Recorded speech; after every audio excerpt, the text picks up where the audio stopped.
চট্টগ্রাম মহানগরীর ১৬টি থানার মধ্যে ১১টি থানায় সীমিত পরিসরে কাজ শুরু হয়েছে।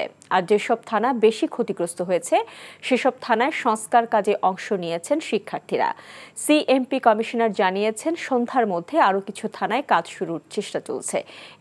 এসব বিষয়ে জানতে যাচ্ছি চট্টগ্রামে। সেখানে আছেন আমাদের স্পেশাল করেসপন্ডেন্ট শামসুল হক হায়দরি।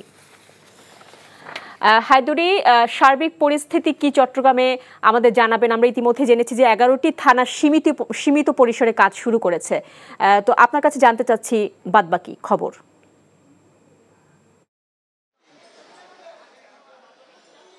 হ্যাঁ শাওন, আমি আছি এখন চট্টগ্রাম মহানগরীর সবচেয়ে গুরুত্বপূর্ণ থানা কোতোয়ালি প্রাঙ্গণে। এই কোতোয়ালি থানাটি যে থানাগুলো বেশিরভাগ ক্ষতিগ্রস্ত হয়েছে তার মধ্যে অন্যতম একটি।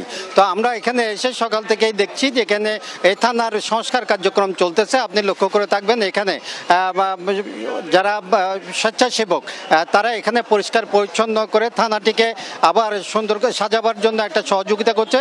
এর সাথে সাথে আছে এখানে পুলিশের সদস্যরা, তারা সাধারণ পোশাকে এখানে কাজ করছেন।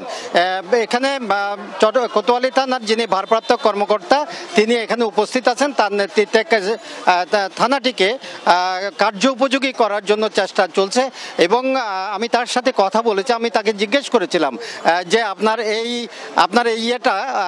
থানাটা কখন থেকে আপনি চালু করতে পারবেন বলে মনে করেন। তো থানার ভারপ্রাপ্ত কর্মকর্তা আমাকে জানালেন তারা ইতিমধ্যেই এখানে কিছু চেয়ার পেতেছেন থানার প্রাঙ্গণে। আপনি লক্ষ্য করে থাকবেন আমার পেছনে চেয়ার পাতি বসিয়েছে এবং এখন থেকেই তারা মোটামুটি দাপ্তরিক কাজ শুরু করবেন এবং যারা এখানে থানার বাউন্ডারিতে ছিলেন তারা এখানে এসে কাজে যোগ দেবেন।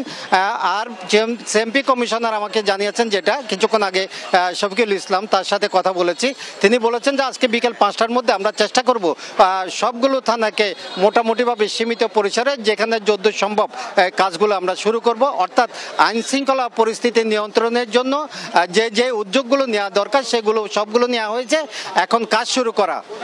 এই হচ্ছে যে চট্টগ্রামের সর্বশেষ পরিস্থিতি।